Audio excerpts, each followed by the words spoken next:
Muy buenas tardes, amigos. Suso Souto, bienvenidos al otro lado del espejo. En el programa de hoy os voy a hablar del viaje póstumo de Adán a Agartha, al centro de la Tierra. Es una serie de trabajos que voy a realizar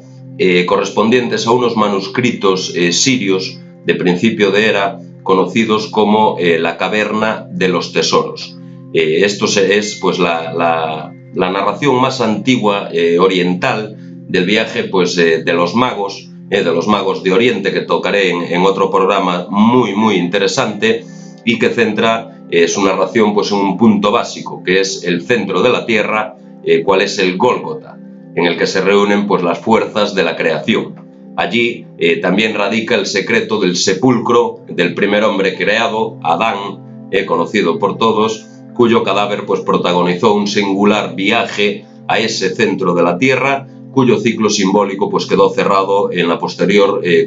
crucifixión, en el mismo lugar, como nos indica la simbología, de Jesús.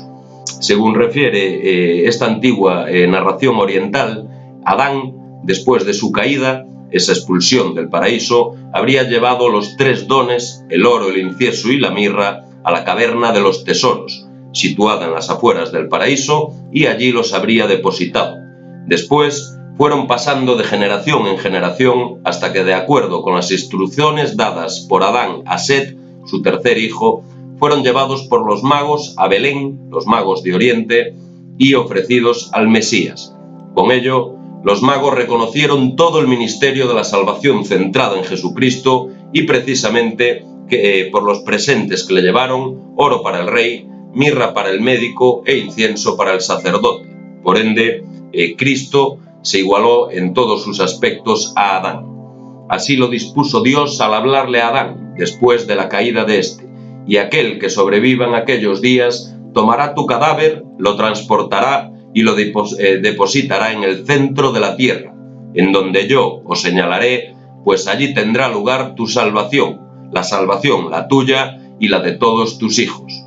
Pero antes de que Adán fuese trasladado a este lugar de reposo, y después de haber sido expulsado del paraíso, debería vivir, y después de muerto ser depositado transitoriamente en la caverna de los tesoros, la mítica caverna en la que le da cobijo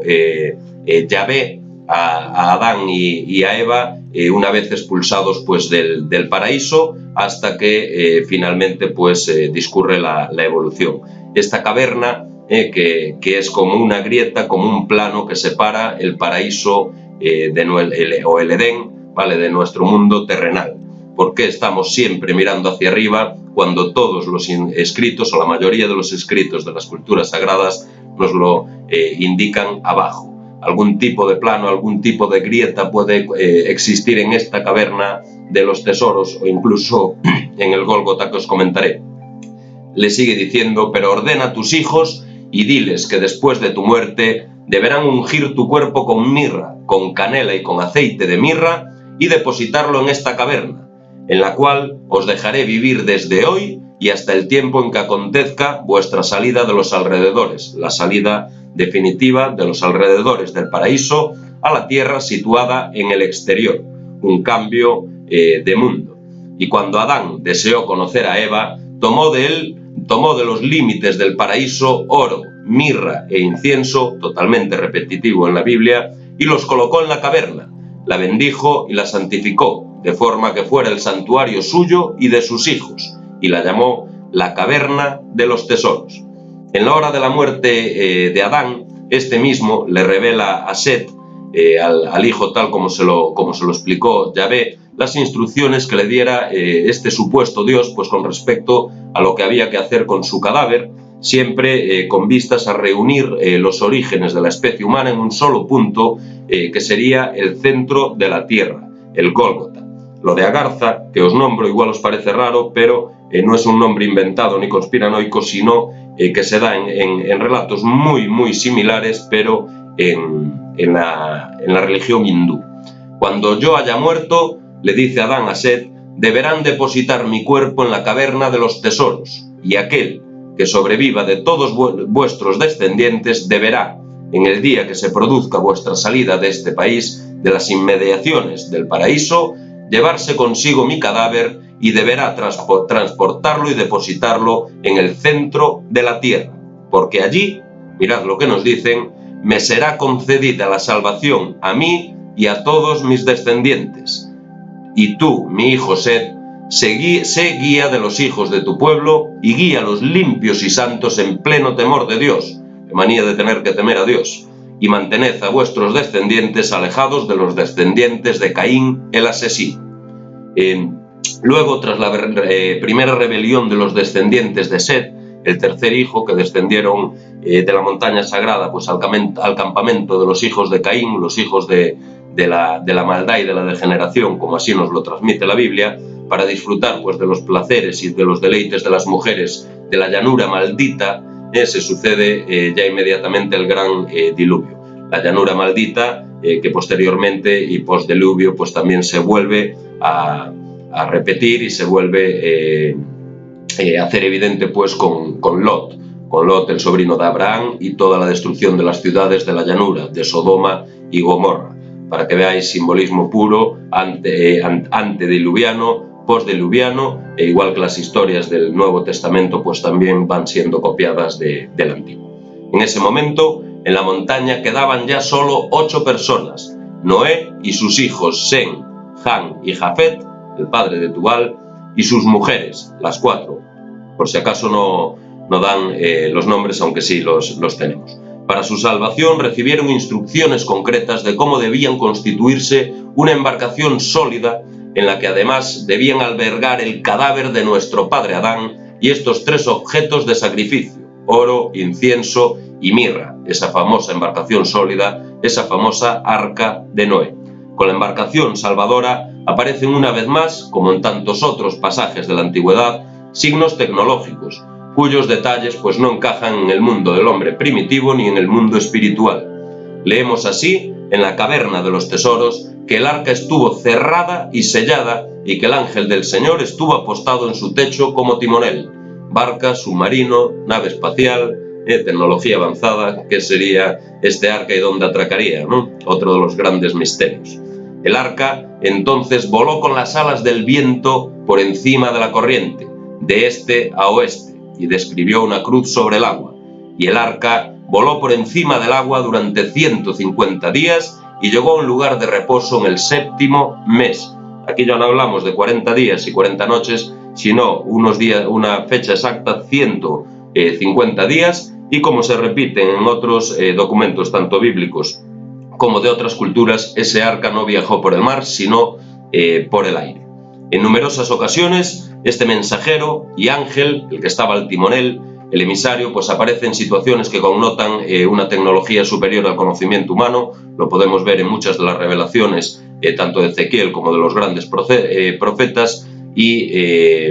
la verdad, pues esto en esa época se escapa, pues incluso hoy igualmente, pues del ámbito puramente espiritual o de la actuación directamente pues inspirada por un supuesto Dios, ¿no? El emisario, llamémosle ángel, volverá a aparecer aquí en todo caso pues relacionado con el viaje que debe transportar el cadáver del primer hombre, el cadáver de Adán, hasta el ya repetido pues dentro de la tierra, Garza, situado en el Gólgota. Cuando Noé, después de haber salido ya del arca, después de atracar, después de calmarse las aguas y los cielos, y de haber vivido aún durante 350 años, cuando sintió próxima la hora de su muerte, llamó a su primogénito Sem, uno de los protagonistas de estos manuscritos, y le dijo en secreto que cuando él hubiese muerto, entrara en el arca en el cual habían sido salvados los huesos de Adán, y que sacara de ella pues el cadáver. Ningún hombre debía observarle durante esta acción,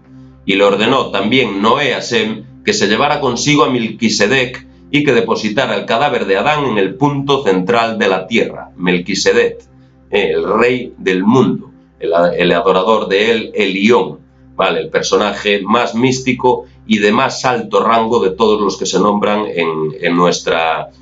religión. Melquisedec, el que no tiene padres ni genealogía, el que no tiene fecha de nacimiento ni fecha de su muerte. Melquisedec, el que aparece siempre como un joven a pesar de todos los años, y que os hablaré pues en otro de estos capítulos pues de esos enigmas de Melquisedec. Quizá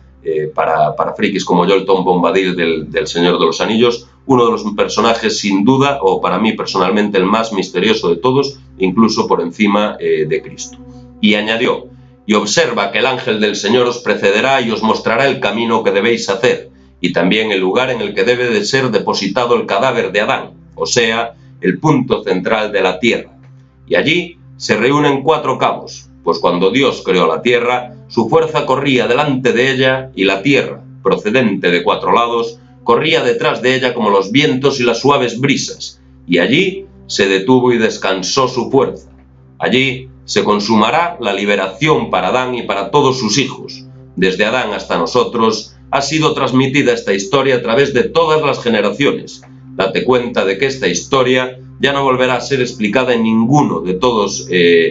nuestros decepcionantes libros, pero tú sube y tómalo y deposítalo secretamente allí, en donde Dios te lo mostrará hasta el día de la salvación. Lo de los libros fue cosa mía, una añadidura mía que no está en el texto. Muerto Noé, Sem se dispuso a cumplir las palabras de su padre. Se despidió de los suyos sin revelarle a dónde iba y ni siquiera el destino pues, real de su viaje, como así se lo había ordenado Adán y antes Yahvé. Y se marchó pues con este Melquisedec de noche, se marchó del pueblo, apareciendo de inmediato este mensajero, este ángel, estas nubes del engaño que se confunden con fenómenos tecnológicos, como os apunto tantas veces. Y el ángel del Señor se les apareció y les precedió en su camino. Y su camino fue muy fácil porque el ángel del Señor les fortificaba, hasta que llegaron al lugar señalado, al Gólgota. Y cuando allí arribaron, al mismo Gólgota, que es el punto central de la tierra, el ángel le mostró a Sem este lugar. Digo simbología porque cada vez queda más claro que no podemos localizar muchos de estos lugares donde nos dice nuestra religión judeo-cristiana o judeo-cristiana musulmana, ya que este mismo relato se cuenta hacia Oriente y localizado en muchos casos entre la India y el Tíbet, pero bueno, las localizaciones ya sabemos que muchas veces pues también son interesadas. Y cuando Sem hubo depositado el cadáver de Adán en la parte superior de este lugar, se separaron 4 partes y la tierra se abrió en forma de una cruz, y Sem y Melquisedec depositaron el cadáver de Adán en el interior, y en cuanto lo hubieron depositado allí dentro, se movieron los 4 lados y encerraron el cadáver de nuestro padre Adán, y se cerró la puerta de la tierra externa. Se cerró la entrada al paraíso, la entrada al centro de la tierra. Ahí está el bloqueo, quizá el famoso bloqueo. Una vez depositado el cadáver de Adán bajo las instrucciones de Dios y bajo las compuertas automáticas, Sem regresó a su lugar de origen, ordenándole a Melquisedec que jamás se moviera del emplazamiento de este centro de la tierra. Melquisedec, repito, el rey del mundo, el guardián desde el círculo de la oscuridad. Aquí hay algo que tengo que seguir mirando, que me parece muy extraño que salga aquí, que dicen que Sem le da una orden a Melquisedec de que se quede allí, cuando ni el patriarca Abraham posteriormente, ni incluso cuando yo vimos antes Set, ninguno estaba en esta jerarquía al nivel de Melquisedec. Por lo tanto, estas órdenes la verdad que me parecen un tanto extrañas, pero así están en el texto. En cuanto al Gólgota, pronto fue llamado lugar del cráneo, porque allí fue depositada su cabeza de todos los hombres. Esto se malinterpreta en Orígenes, en la Biblia, en los comentarios sobre el Evangelio de San Mateo, al afirmar que se llamaba así por el hecho de estar encerrado el cráneo de Adán, y aunque no iban muy desencaminados, cambia bastante el matiz y reduce la importancia del lugar, ¿vale? Y Gólgota, porque era pues redondo, simplemente no tiene otra connotación. A partir de entonces, todos los acontecimientos importantes se suceden precisamente en este enclave, digamos, mágico, incluyendo pues esa posterior construcción del templo de Jerusalén. Pero, al igual que Cal Bezol, que ya os hablaré en otro de los programas, porque tiene una serie de estudios con relación a ese origen etíope del templo del Arca de Salomón, incluso Moisés y todo el tema del arca, Por lo tanto, por eso os digo que yo todo esto siempre lo veo como simbología para interpretar y no como un lugar tan físico como nos lo quieren decir y menos localizado en ninguna parte de Israel. Finalmente, pues de todos he sabido que el nombre del primer hombre pues es Adán, y los textos bíblicos nos hablan de Jesús como el segundo hombre o último Adán, pero no mencionan, a Melquisedec se le menciona solamente 3 veces en toda la Biblia. La caverna de los tesoros afirma que el Mesías se igualó en todo a Adán, o lo copiaron, tal y como está escrito, y cuando Sem y Melquisedec depositaron el cadáver de Adán en el punto central de la tierra, inmediatamente volvió a cerrarse la puerta de la tierra, de forma que ninguno de los hijos de Adán pudo abrirla. Y cuando encima de ella fue erigida la cruz de Cristo, se volvió a abrir la puerta, quizá ese famoso terremoto o temblor, vale, y se abre la puerta, se desbloquea quizá a la humanidad y a esas almas, que es lo que nos pretenden decir. Y cuando encima de ellas pues el Mesías alcanzó la victoria por la lanza, le llaman victoria al asesinato, pues de su costado fluyeron sangre y agua y penetraron en la boca de Adán, tal cual vampiro, y formaron en él el bautismo, y por todos ellos fue bautizado. Esto esbozado pues en unas breves pinceladas bastante escuetas, y es el mensaje pues que te intenta transmitirnos los autores, porque no es un autor solo de estos documentos conocidos pues o estos manuscritos conocidos como la Caverna de los Tesoros. Este es el primer programa de la serie. Seguiré con los magos de la Natividad y esa relación con los 9 desconocidos de Oriente. Es un tema muy, muy desconocido, pero bastante importante para el origen de estas conspiraciones modernas. Y haré pues otro de Melquisedec, y de lo que vayamos avanzando pues también con todas las obras de Karl Beloff. Espero que os haya gustado, compartidlo en las redes sociales y nos vemos muy prontito en el siguiente viaje al otro lado del espejo. Adiós amigos, muy buena tarde.